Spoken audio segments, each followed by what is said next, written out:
Agradecemos mucho su participación y vamos a dar inicio a la jornada del día de hoy. En este momento vamos a continuar con la plenaria sobre las lecciones aprendidas en la lucha contra el tráfico ilegal de fauna silvestre a cargo del señor Sheldon Jordan. El señor Jordan ha sido coordinador de inteligencia de Interpol, miembro de la Consejería del Gobierno de Reino Unido sobre el tráfico ilegal de vida silvestre, miembro del Grupo de Aplicación de la Ley sobre Vida Silvestre en Norteamérica y actualmente ostenta el cargo de director del Servicio Canadiense de Vida Silvestre. Welcome, Mr. Jordan. Muchas gracias. Buenas tardes, ¿no? Buenas tardes, ¿sí? Mi nombre es Sheldon del Norte. Gracias a los organizadores. Hablo un poco de español. Gracias a nuestros traductores. Okay, so thank you once again. It is my honor to be here. To tell you a little bit about myself and why we have this English person from the far north who is visiting you here today. I have worked over 30 years in law enforcement, over 20 years in environmental law enforcement. As Susanna just mentioned, I was responsible for wildlife crime in Canada for 12 years. I was also very much involved with Interpol. We have Sergio in the back, who's going to be our next presenter, or in our next group. I chaired Interpol's Wildlife Crimes Working Group for 4 years. And I've had the opportunity to see a lot of things in a lot of countries. And I was asked to come here today to share some of these with you, as well as some techniques that we have seen that have been useful in other parts of the world. I think that collaboration is extremely important in law enforcement, but law enforcement isn't going to solve all our problems. So when I see a forum like this, which is organized, bringing together stakeholders, experts, law enforcement, judges, prosecutors. This is how we have to take on our challenges in society when we have these problems. And I think that the work that you are doing here in Colombia is going to be an inspiration for the rest of the world. So this is my first time in Colombia. Which is why I find it rather warm here. So where I come from in Canada, we have about 2 months of the year where it's like this kind of weather, very hot, very humid, and then we have 10 months of snow. So actually not true, we only have about 5 months of snow. But environmental crime, coming back to our subject, is a global issue. Every country is a source and every country is a destination. And that is why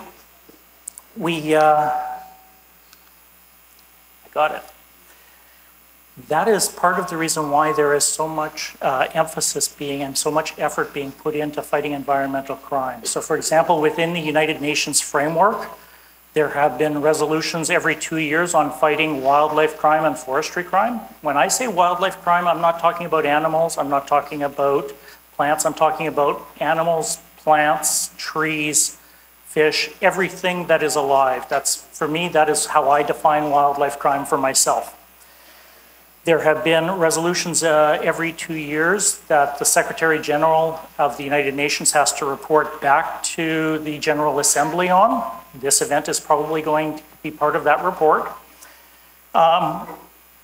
There was also the United Kingdom government, which is sponsoring this, has also very much been in front of pushing on illegal wildlife trade issues for the last 10 years.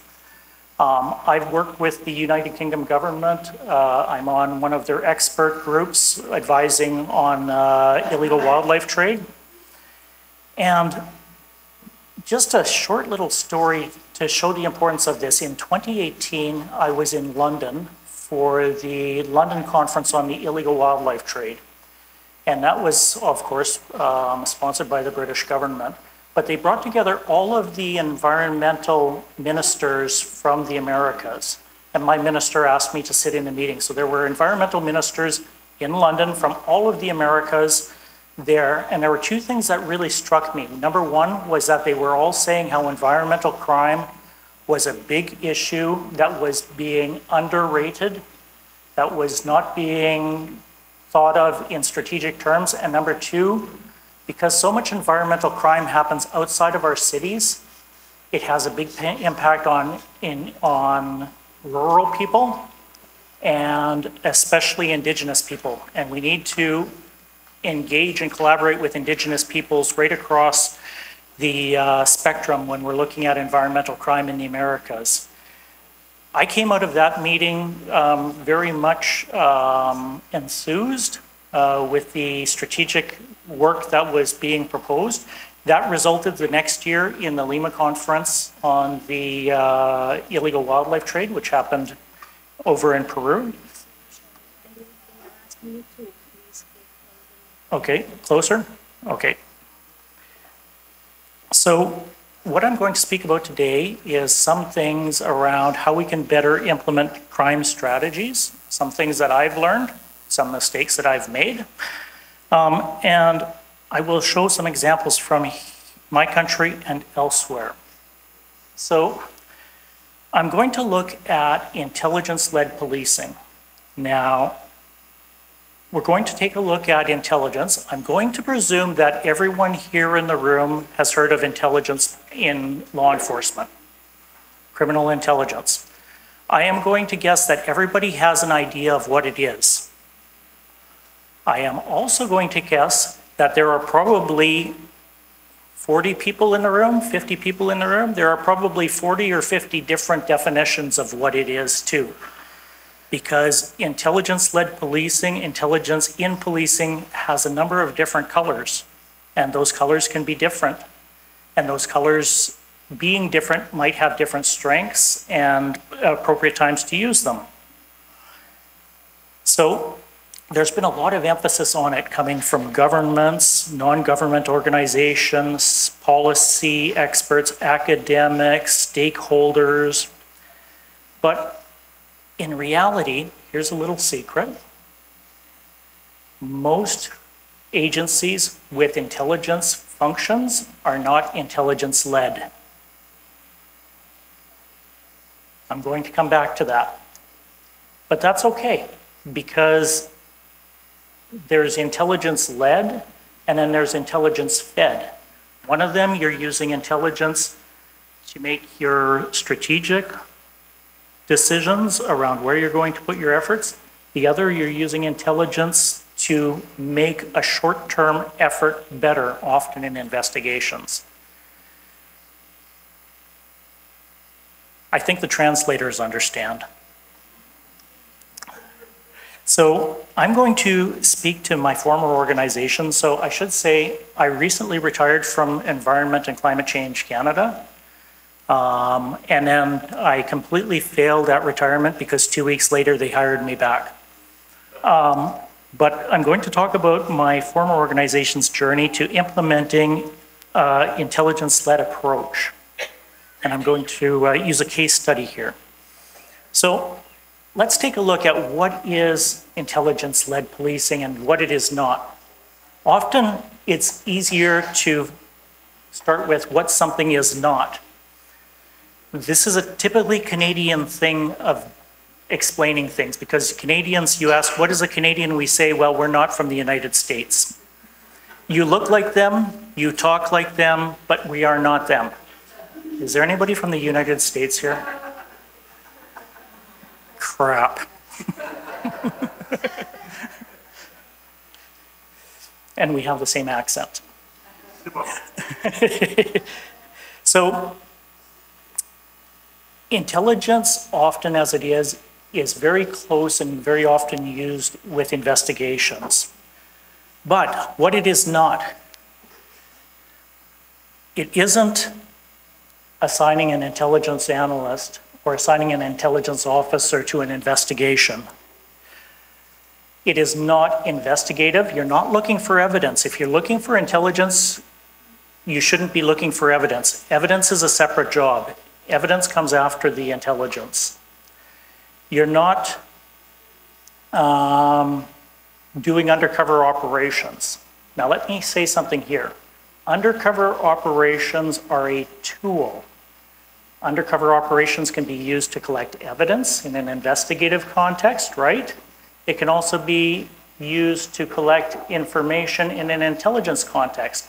But please don't think that we need the special tool of undercover investigations so that we can do intelligence. It's just a tool. Just like a car is a tool and a computer is a tool, undercover operators is a tool.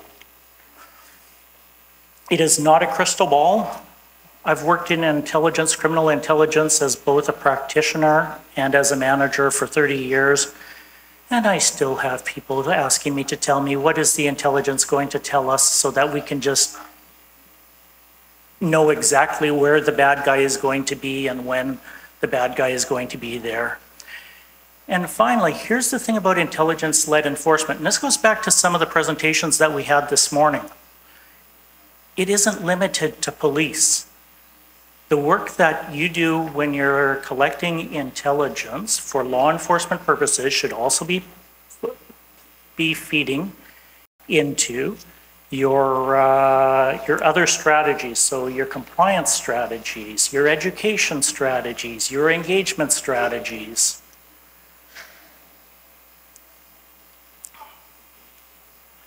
So now, time for a break. Notice, this is the one thing that Canada has exported that I look for everywhere.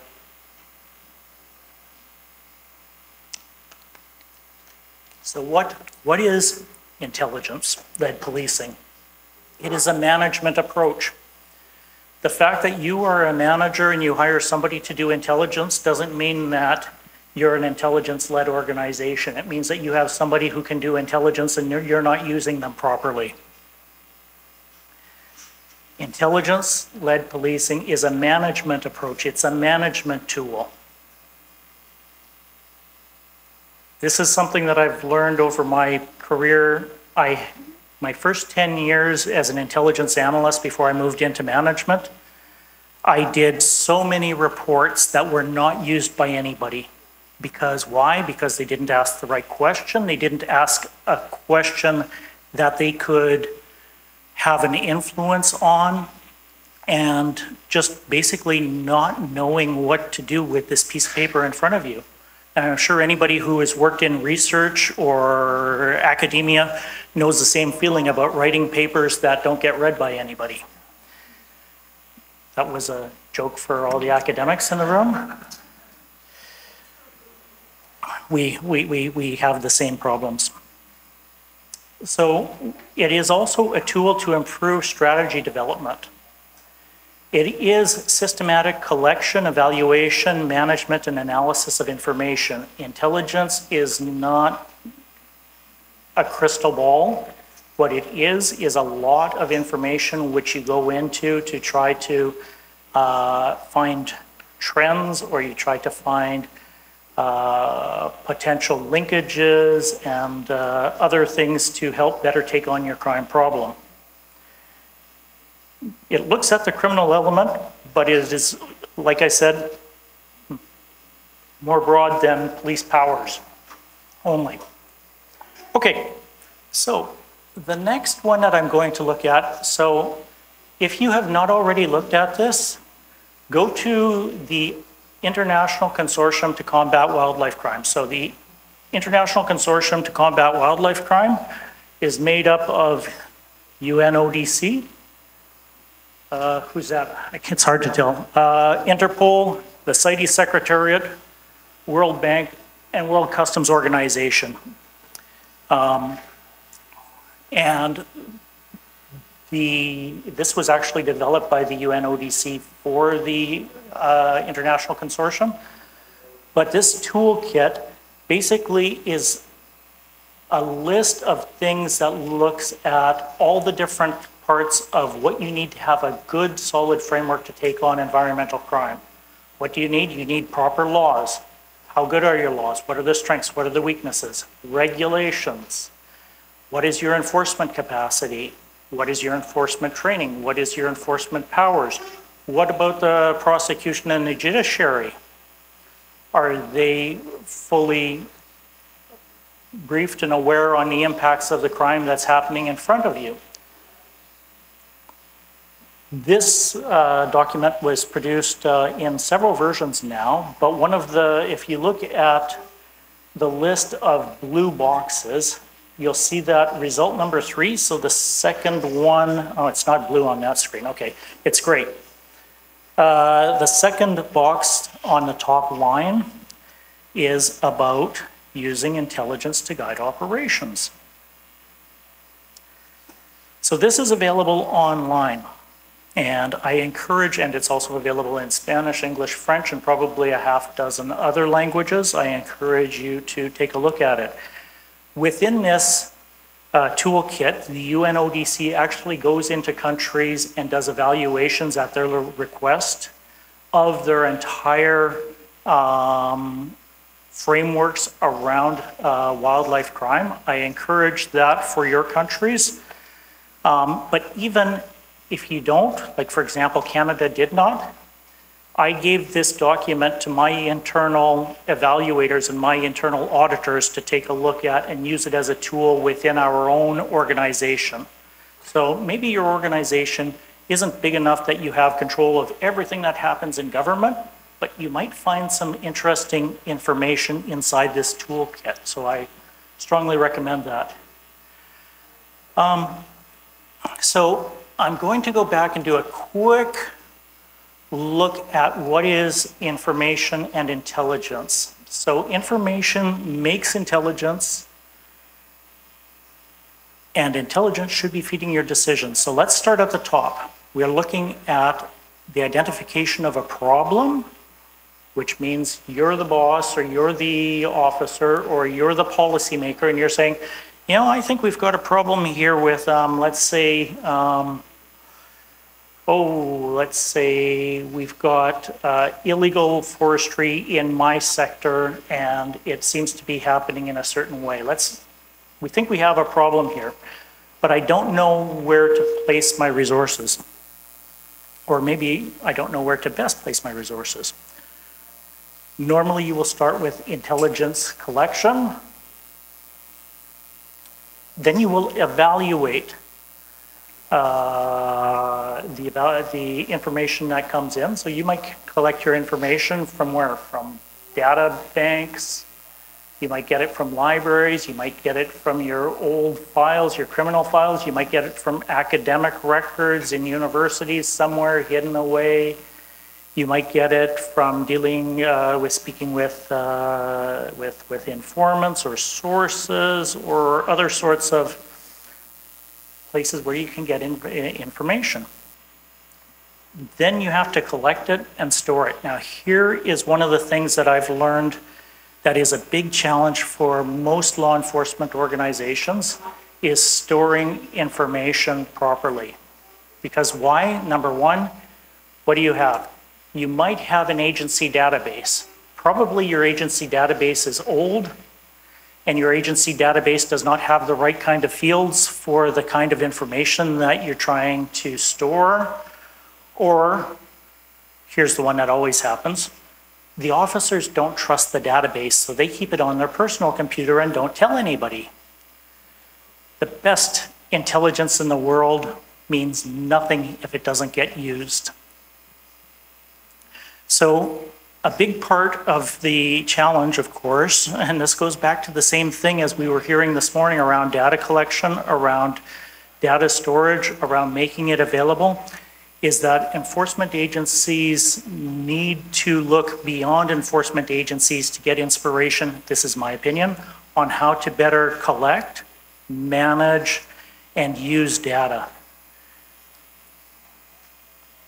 Then we analyze the information. What is analysis? It's looking at the information, putting it into patterns, seeing what the information tells, what are the linkages between the different pieces of information, and then we disseminate it, meaning you share the intelligence with your client, and then it's used in making decisions.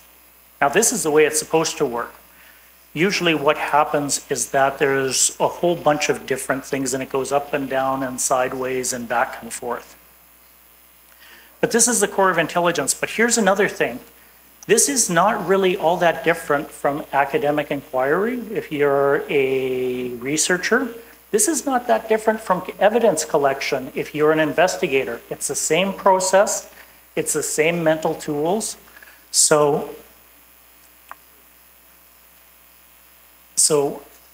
that is at the core of intelligence. And so why do we collect and analyze information? To make better decisions. If you've got people who are doing intelligence for you and you're not using what they're learning to help you make better decisions, you're kind of wasting your money because they are there to help you make better decisions. They're not there to make the decision for you, though. So let's see. What time are we? Okay. So what kind of information do we need?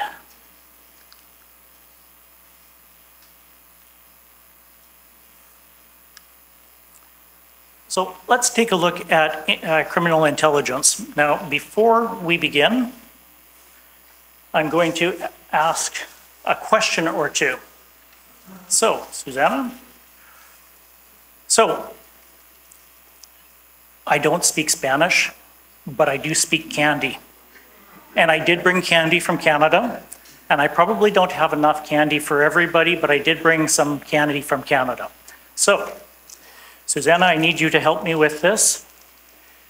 There are 3 kinds of criminal intelligence. What are they? Name one. And you can say it in Spanish, that's why I have Susanna here. Sorry? Tactical. Another? Field? Yeah, that's another, it's another name for the same thing.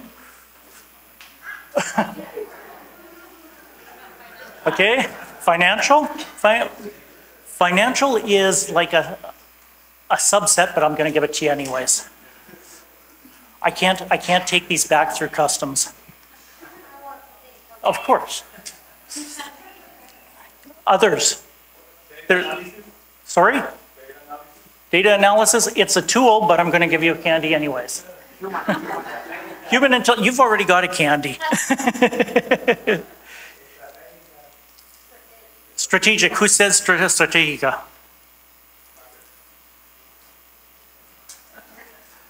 Okay, I have one more left in my hand. One more type. Don't be shy. Don't be shy. I'm going to have...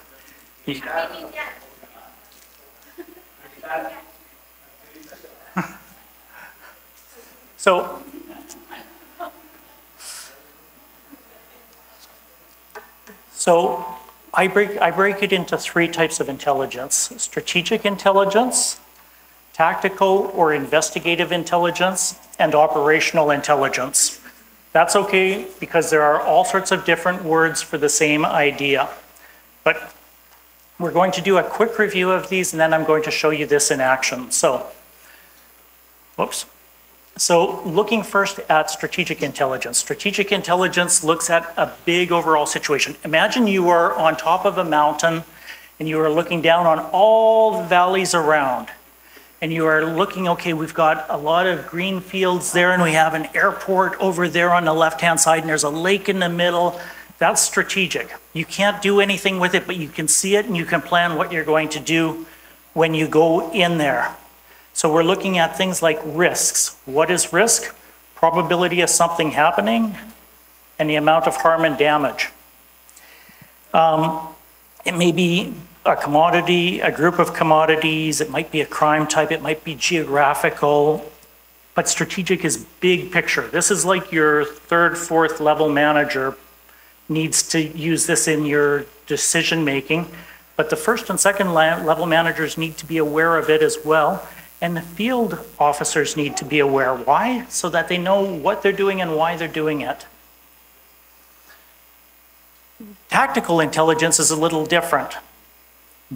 We're in the bottom of the valley and we are looking at this red house. Do you see a red house here? It's somewhere, but when you're looking at tactical analysis, you're looking really at the red house. You're looking at, often it's a specific criminal organization. So I heard a few things before about human intelligence, financial analysis, telephone analysis, financial transactions, events. This is the core of investigative or tactical intelligence, and this is where most of your organizations are going to be putting your effort. And then the next one is what we call, or what I call, operational intelligence. This does not speak to one particular problem. It might be something that's big, but it's not strategic. So for example, a concealment method. How did we smuggle this commodity out of that area? Or it might be something around safety. Or it might be something that might be useful today, but it might also be useful at some other point in time. So we're going to skip because I see that we're running a little slow. So the challenge, of course, is bringing it all together. So basically when we're looking at it, we're looking at collection of information, storing the information consistently, and analyzing the information. But often, one of the challenges, of course, when you're working on implementing intelligence is that you need to collect data. You need to collect data for a long period of time.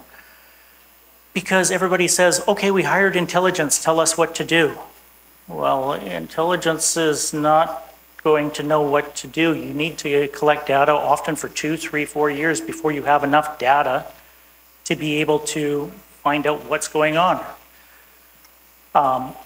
The nice thing about it, though, is that the data, once you've got it collected and stored properly, once again, stored properly, this can be useful in 5 years, 10 years, 15 years, depending on who your offender is, what your crime problem is that you're looking at. So it's really important to take your time at the very beginning and find a way to manage your data very well, because it will be useful further down the road. Your challenges, of course, are the same as with anything. If you've got bad data, you're going to have bad decisions. We say in English, garbage in, garbage out. And that is a real challenge in any field, but particularly when you're trying to use your resources to take on a crime problem. So we're going to go from looking at intelligence fed to intelligence led. So I'm going to put in another plug for the United Kingdom here, because the United Kingdom's Home Office, which is responsible for police in that country, is actually the leader when it comes to organizing around criminal intelligence and incorporating criminal intelligence into police decision making. Now, like all good things, this did not happen because of good things. It happened because they had a great big mess up, like so often happens, and that mess up resulted in a lot of reforms within the policing field in Great Britain about 30 years ago. So there was a report that was done in 1993, 30 years ago already, which basically said that police officers had insufficient interview training, forensic support was not utilized, science support was underutilized, policing was highly reactive, meaning that they weren't taking on problems, they were going after infractions that had already happened. Intelligence work was having low status and was under-resourced, and they were not exploiting crime pattern analysis and informants. For the law enforcement people in the room, does any of this sound familiar? So, if it's for me, I'm not here.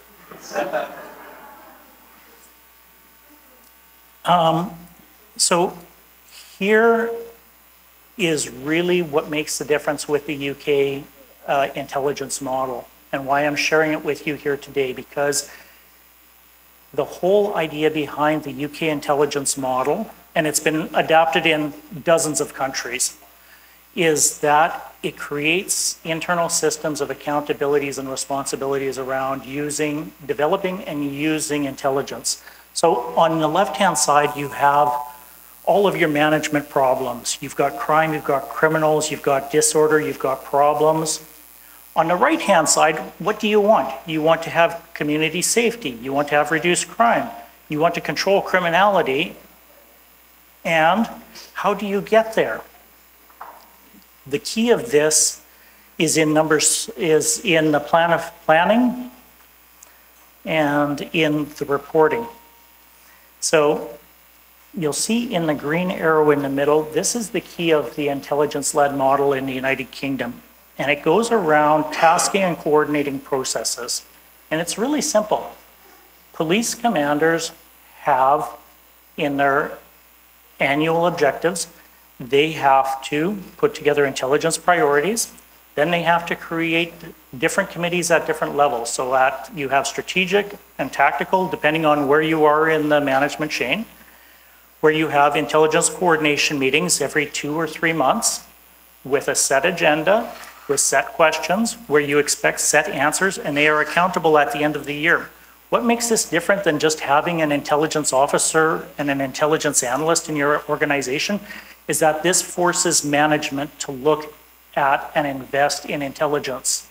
Law enforcement agencies, in my experience, are really good at saying, let's hire somebody and they will lead us because that's intelligence-led, and it is not. Intelligence-led is about making decisions. And how do you make decisions? You want to make informed decisions, which means you have to plan. And that is what is valuable in this particular model of actually incorporating intelligence into making your decision-making. And I'm going to come back with a case study that shows how this can be put in place. So I'm going to just jump this one, and I'm going to go right to my case. Because, so do you like my tie? It's dancing polar bears. So I'm going to talk about a case that we used in Canada over the last 10 years or so regarding polar bear.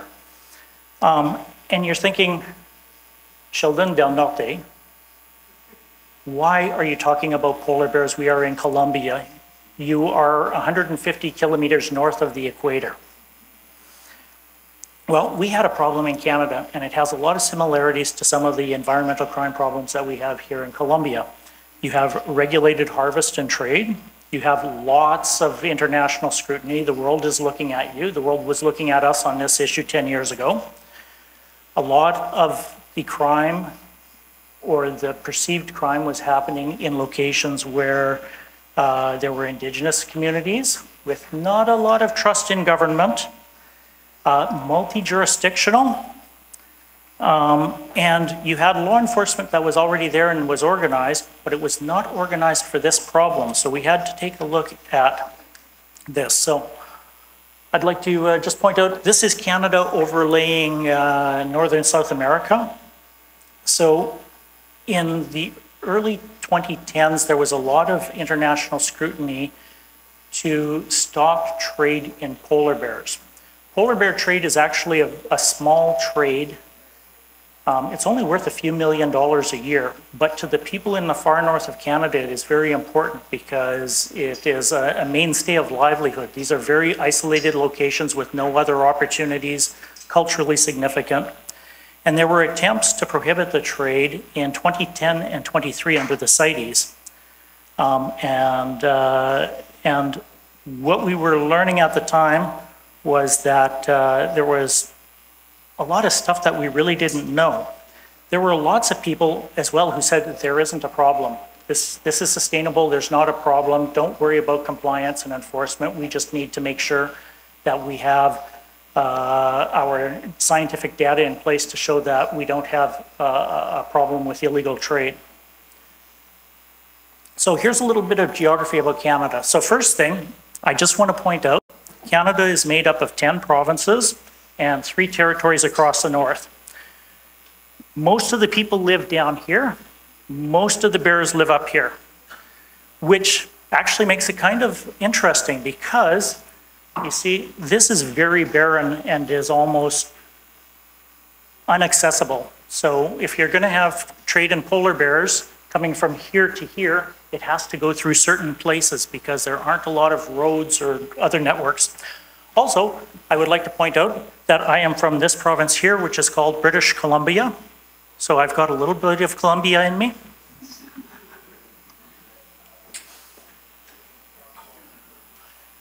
So you can see right now that where the population is and where the issue is can be in completely different places. So just to show you a little bit about where polar bears live, this is the Arctic Ocean here. So there are 5 countries that have polar bears. There's Canada, the United States, Russia, Norway, and Greenland, Denmark.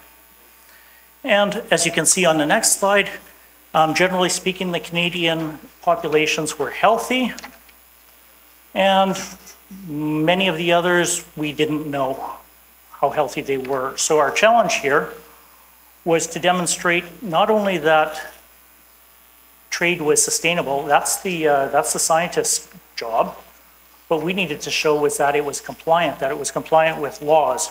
So what do you do when you want to prove that something is compliant? You get somebody to write a report. So I tasked one of my analysts with writing a report which said absolutely nothing. The report said that we don't have any harvest data, that we have problems with our permits, they're not consistent, we're getting the same numbers being issued every year, so there's polar bear number 3 being issued every year. No science monitoring of trade, no data on legal trade, no data on enforcement. We don't know who the actors are. Oops. So we needed a plan. And quite often when you're looking at an intelligence problem, the first thing you find is that you don't have any intelligence. I know that sounds kind of backwards, but sometimes you need intelligence to know that you're not intelligent.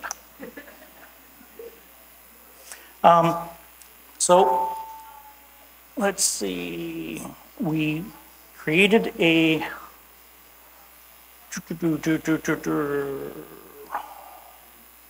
oh no, so that's us going back. I actually usually work in French. So I'm finding this a little, okay.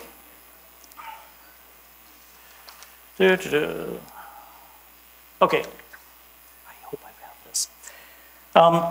So we created a national collection plan.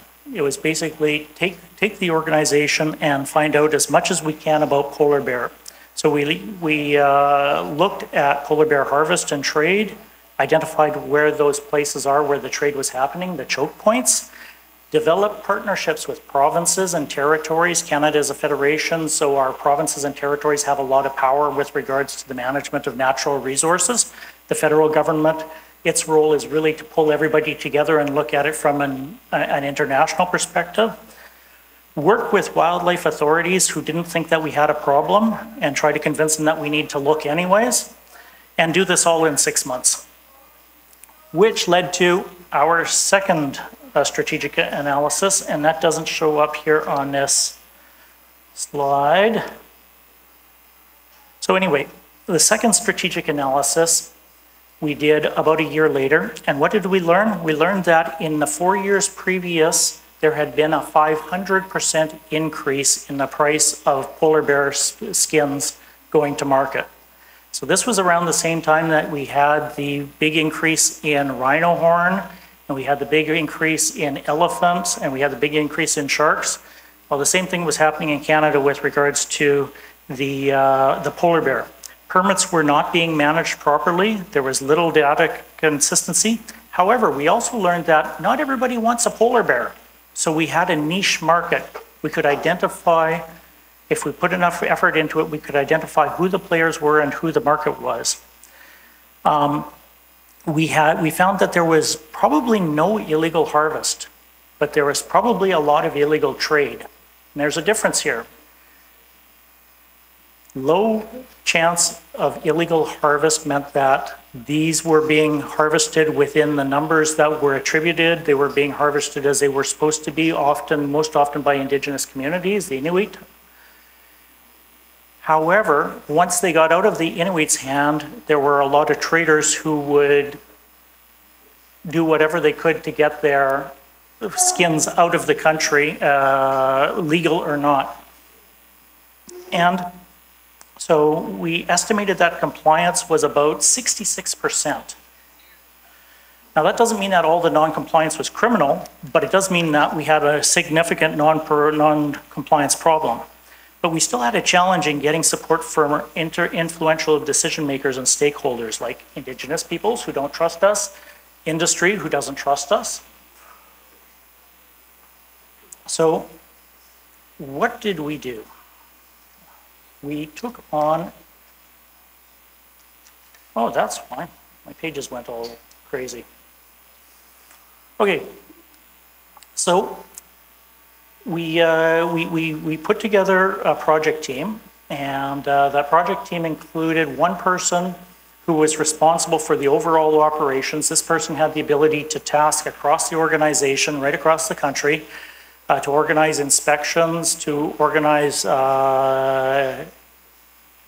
intelligence gathering, as well as to make sure that he reported back regularly to the management table. So we took someone who was an experienced manager, said, you're in charge of this. We want you to report back every month to the senior management table and tell us what is going on and how you are developing and incorporating your intelligence. Remember back to the UK intelligence model that I was talking about? It's all about communication and accountability. So every month they had to come back to us and had to report.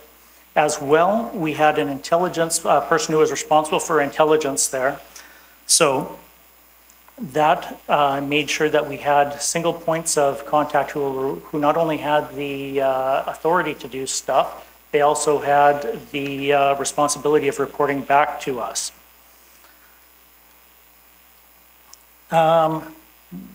More lessons learned. Officers had difficulty with interviewing industry players. So what we did was we organized forensic interviewing courses for our officers.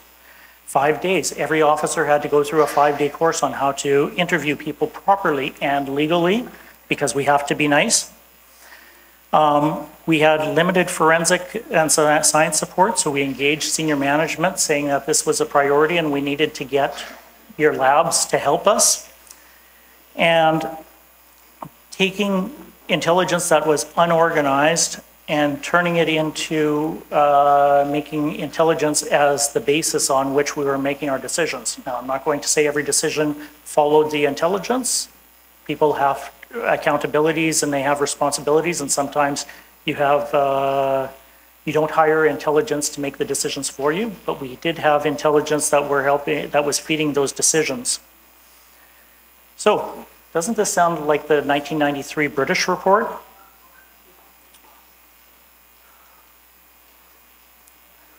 So basically we had this situation, we had a crisis where we were getting a lot of scrutiny, we were getting a lot of attention, and we were not necessarily organized to take it on. So do not let a good crisis go to waste. If you have a crisis, this is the time to force through some organizational changes. It doesn't matter if you're the first level manager, if you're the field officer, if you're the senior director. Never let a good crisis go to waste.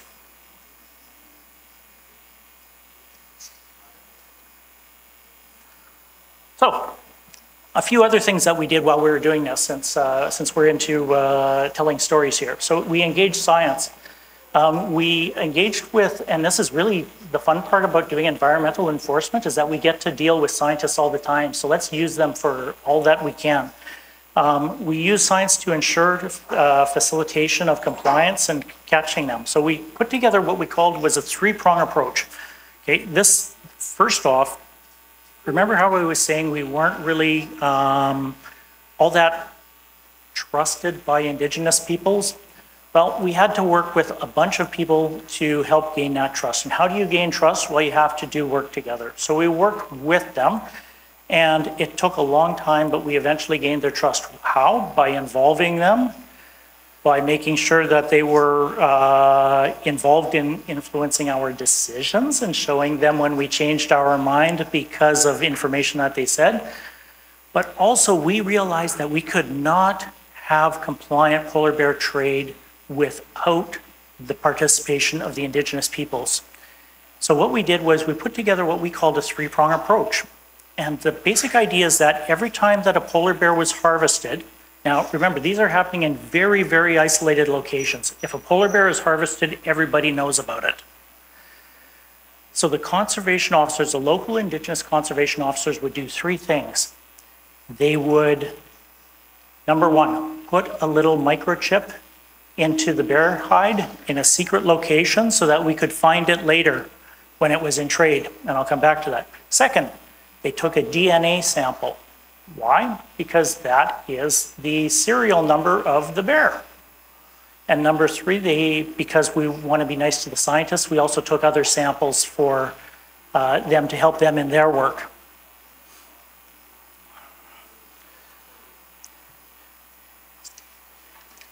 We also engaged with prosecutors, because one of the challenges that we had in my country until about 10 years ago was that environmental crime was not on the list of priorities of prosecutors. One of the things that I've seen in Canada and in many other countries, I believe here in Colombia as well, is that there's been an increased emphasis on engaging with prosecutors and the judiciary with regards to looking at environmental crime issues. And, you know, it's a challenge when, you know, your prosecutor goes into court and they have to deal with A, a murder of a human being, or B, a murder of a polar bear. It's just not the same. So we had to spend a lot of time with our prosecutors to bring them up to the same awareness level with regards to what are the harms of environmental crime and what are the eventual harms of not taking it on. So for example, in this case, let's say that we don't take on the environmental crime of illegal trade in polar bears. What happens? Well, eventually the world says, you guys don't have control of your polar bear trade, we're going to stop polar bear trade. Then what happens? Then all of the people who are dependent on it are going to suffer.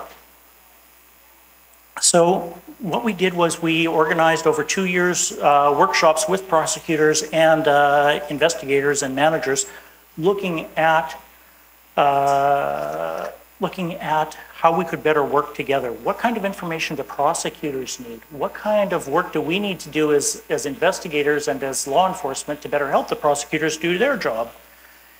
And one of the things that we learned was that they need our strategic intelligence. They can't tell the story to a judge, the prosecutors, I mean. The prosecutors can't tell the story to a judge if they don't know what the story is. And who can tell the story? Well, it's going to be the people in law enforcement. So we have to be in a position that we're comfortable sharing intelligence with them. We also discovered that we could help prosecutors by bringing in what we call victim impact statements. Wait a minute, this is a different slide.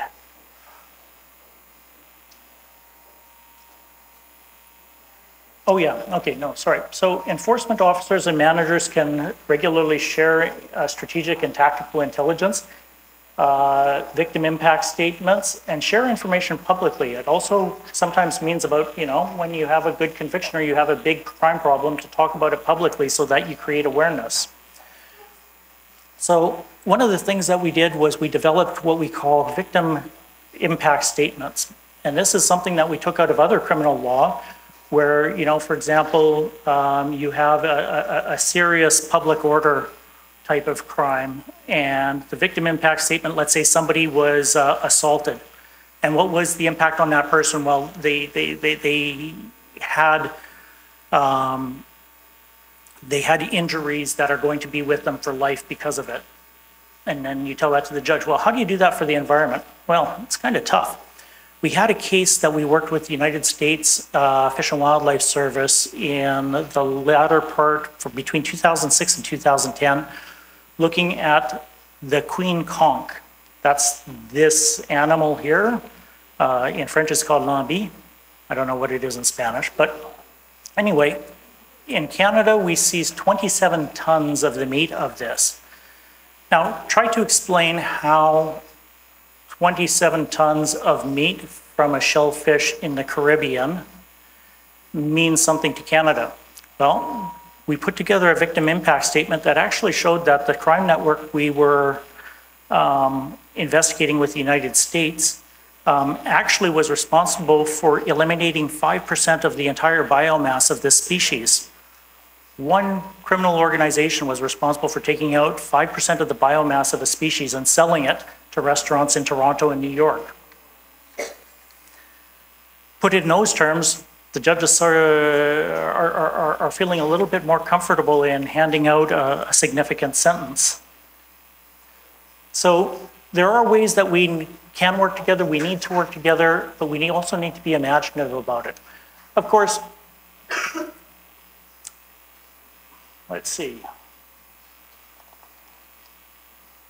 Some of the order here is done. So let's take a look at this. So like I said, we started this process 10 years ago in 2013. I am going to tell you that you do not become an intelligence-led organization in 1 day, 1 month, 1 year. It is a long process because you're creating a new mentality of how you're making your decisions. So when you hear about taking an intelligence-led approach and implementing intelligence-led enforcement, don't think that this is easy. This is work, but it is work that pays off, and it will pay off in the long term. So I was telling you earlier, remember I was telling you about putting a little microchip into the bear, stuff like that? Yeah, well, this here is a news release from 2 months ago where we caught another guy with an illegal bear because he said it was from a place where it wasn't supposed to be taken from.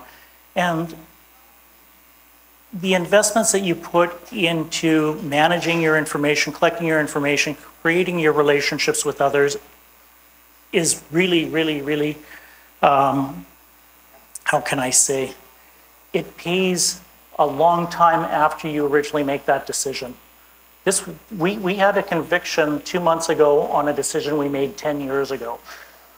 And when you look at environmental crime, looking at what we have here in Colombia, we're talking a lot about forestry crime.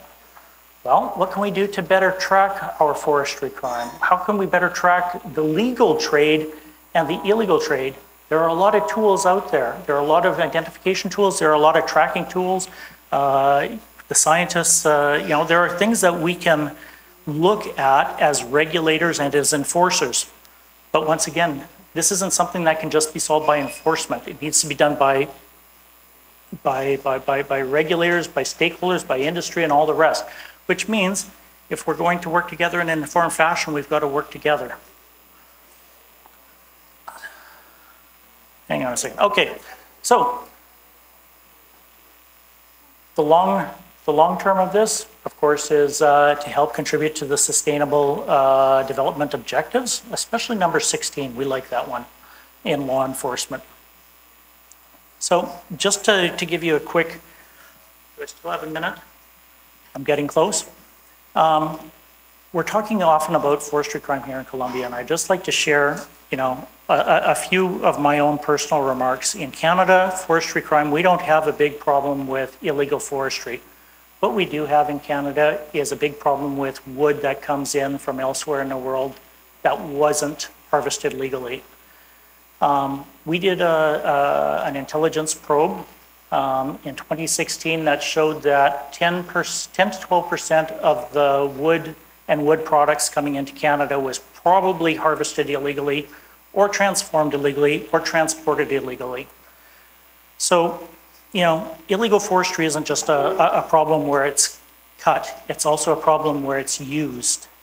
About 6 or 7 years ago, I was in Malaysia, and I asked some colleagues like yourselves, what do you think is the biggest problem in terms of wildlife crime in your country? And I said, well, forestry.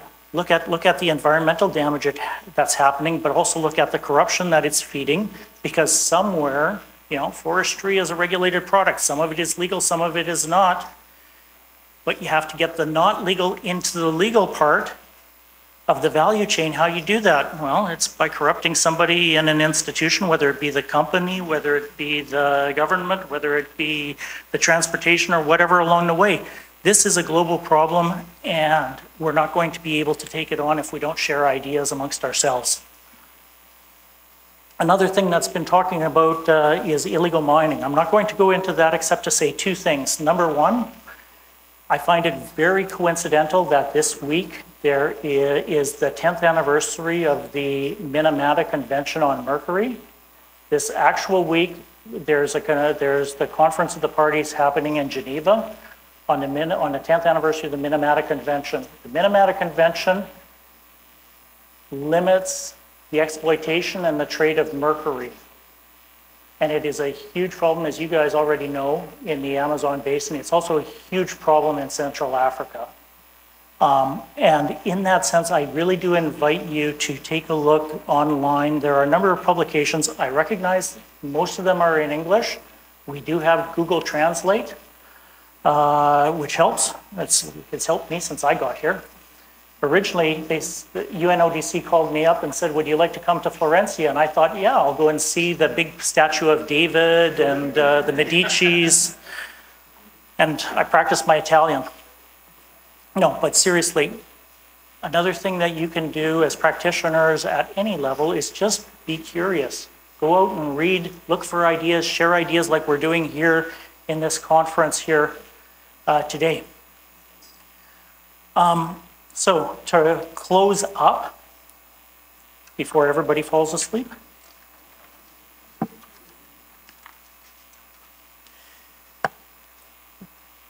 wait a second. Okay, so strategic lessons. It needs support and discipline from the top. It needs training for managers. We put all of our managers on 5 days of training because they didn't know how to task intelligence.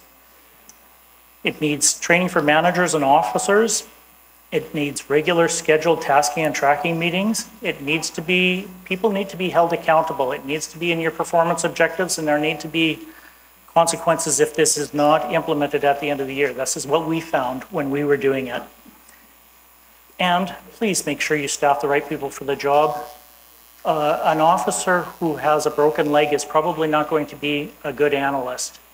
Just like an analyst with a broken leg is probably not going to be a good officer. Okay? And that's also experience. Also, it must inform strategies beyond police. I mentioned that a couple times. So, collect information systematically, store it properly, and keep it and use it. Share it generously but appropriately. Sharing information helps build trust. Trust helps build networks. Networks of trust help build success. And recognizing that the important thing is to respect and engage and communicate. And with that, muchas gracias y Feliz Navidad.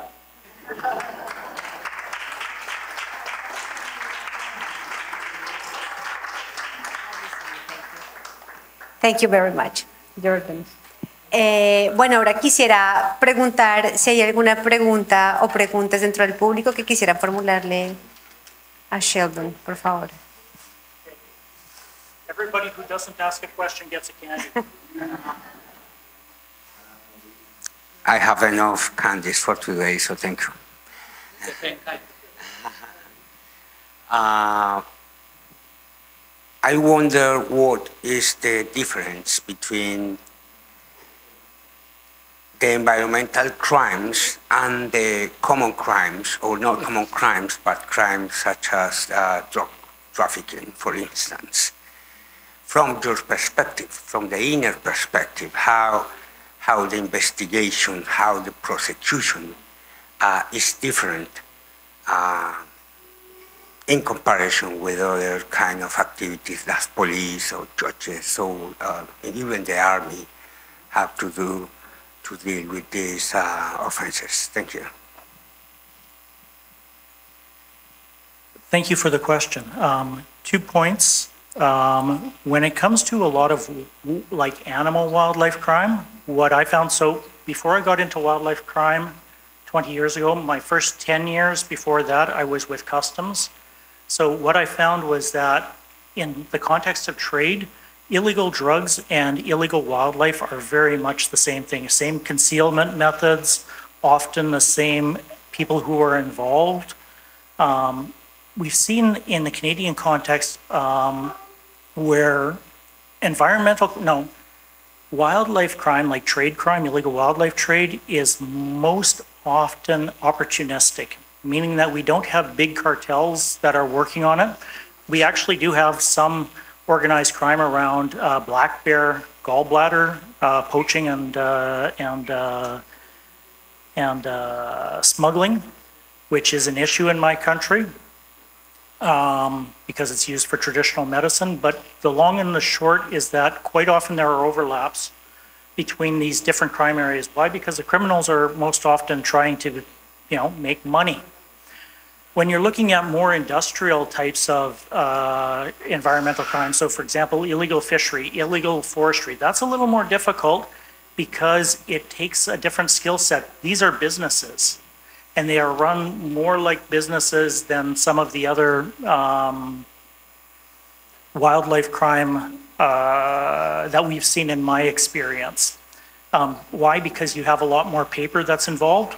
You can have, as I was mentioning, it's a regulated activity. So there's a certain amount of forestry that's allowed and a certain amount that happens that isn't allowed. How do you identify the part that isn't allowed? That's the challenge. And that's where, like I was mentioning, this is why we invest in things like intelligence. This is why we invest in forensic sciences, because it is so complicated with all of these species and all of these things like the financial possibilities. Another challenge that I've seen in my own country is that we have I was in charge of wildlife crime, which includes, like I said, fish, forests, and critters. I don't know if critters translates. Anyways, my blessing in that context was that I had people who knew wildlife crime inside and out, black and white, 100%. But the challenge was that they did not necessarily know all the linked crimes. So, for example, corruption, for example, money laundering, proceeds of crime. So our big challenge was that we were able to prove environmental crimes, but we were not able to convince people to look at the financial aspects of it. Or the other linkages, there was one of the presenters this morning talking about crime convergences around environmental crime. And very often you get very specialized people that have difficulty looking outside of their box. So I don't know if I really answered your question or if I just made everybody a little more depressed, but I think it shows some of the challenges and why we need to talk more. We need to share information more. We need to be curious about what's happening elsewhere, because nobody can be a specialist in everything. And we need to be able to do that, to be able to convince others to help us on these issues. Because gosh knows, I'm not an accountant. I can't do financial crime. But gosh knows, I know that everybody who's doing environmental crime isn't doing it as a crime of passion. They're doing it because they're trying to make money. So I hope that helps.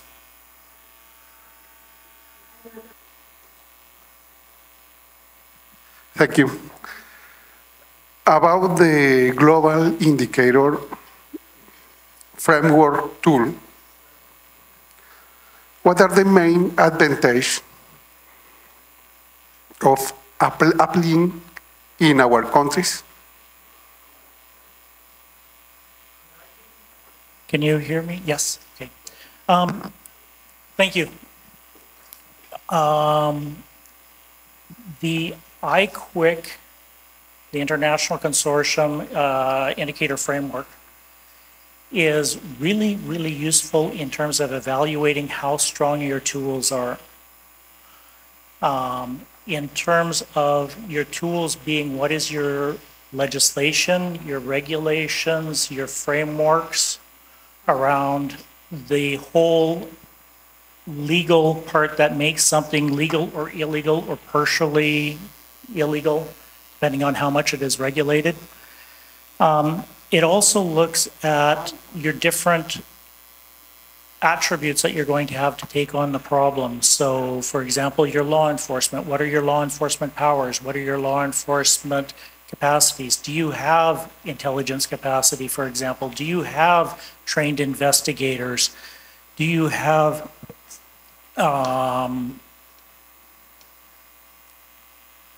partnerships and other kinds of attributes that can assist in taking on a problem? So, for example, what about public awareness? What about does society see this as an issue, and what do you need to do from a policy standpoint to take on this issue?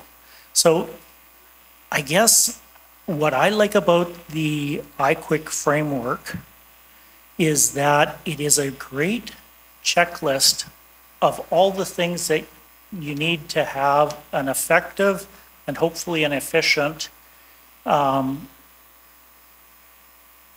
don't want to say law enforcement because it's bigger than law enforcement. Do you have an effective framework or program to be able to take on this issue?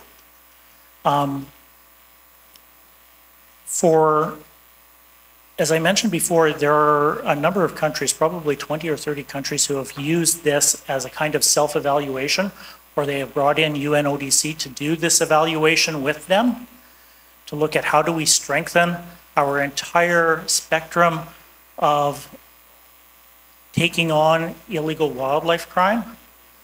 But I don't think the value ends there. I think it is useful for managers to read. I think it is useful for staff to reflect on. Because by asking those questions in that checklist, it also gives, in my opinion, an opportunity to question, am I, in my role or in my area of influence, am I doing things the most effectively possible, or are there other ways or other things that I should be thinking of? So yes, the whole framework is the strategic indicators are all very strategic, but I think there's value at all sorts of different levels.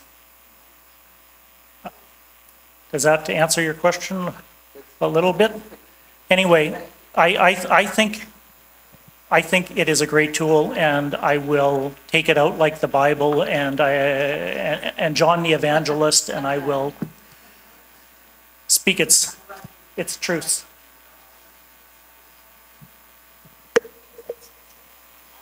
There's another question. Okay. Gracias. Estoy parcialmente de acuerdo con usted con el marco de iQuick. Es una buena herramienta para mirar, hacerse una autogestión. Lo que yo creo, sí, y sinceramente pienso que la herramienta no tiene fundamento para mejorar el sistema de compliance. Law enforcement es un aspecto y compliance es otro. Y es donde estamos fallando. Y estamos fallando los países productores como los países importadores, y estoy hablando en términos de CITES, ¿sí? Donde tanto los unos como los otros tenemos que aplicar las disposiciones de CITES para cumplir totalmente la convención. Y creo que la herramienta en eso se queda muy corta. Y para cumplir CITES en su totalidad necesito una generación de capacidades que no necesariamente veo que iQuick me las identifique en ese toolkit. No, thank you. And you're right. A checklist is only a checklist if it's not used. And a checklist is only a checklist if it's used and it does not result in some sort of action or reflection. Now, I forget how many indicators there are in there. There's lots. And there's no way that you can respond to every single one 100%. But I think it's an excellent tool for reflecting on it. I do think, though, at a more senior level, in terms of influencing policies, it's like bringing in an independent auditor or an independent evaluator and looking at your issue. Yeah, they're going to find things. That's why we hire auditors. We don't hire auditors to tell us how good we are. We hire auditors to tell us where we're missing things, right? And that can put pressure, hopefully, if it's well used, I hope, on the people who can have the influence at the different levels of the organization. Some things might come within my level, for example, of control, and some might be higher. But that is why, as I mentioned earlier, a number of countries have undertaken this. My own country decided not to. But I still gave it to my auditors. And I said, ask these questions. But you're right, all of the good wishes don't mean anything if they're not implemented. And I think that, you know, one of the big challenges that we face is moving from wishes to implementation. Muchas gracias.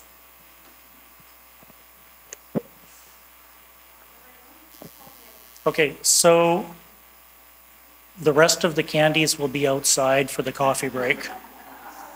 First come, first serve. I'm going to say there's two kinds of candies there. One is a candy that is probably familiar to a lot of you. It's basically a cream molasses kind of thing that comes from French Canada. The other is maple candy, which maple is a tree in my country and also a little bit in the United States. And it makes the sap, the juice that goes in the tree, in springtime it's very sweet. So we go and tap the trees and get the sap out of the trees, and then we boil it and reduce it, and it's very, very sweet. So, and pancakes, yes, and ice cream, and just about anything else. In fact, we have a national stockpile in my country of maple syrup in case we don't have enough. I'm serious, we actually have a national stockpile, look it up on Google. Because a few years ago, it was raided. And nobody figured it out until about a couple years later. Because they realized that the maple syrup had been replaced with water, and they went to get maple syrup and they got water. We're kind of quirky that way. No? No? Okay. Thank you very much.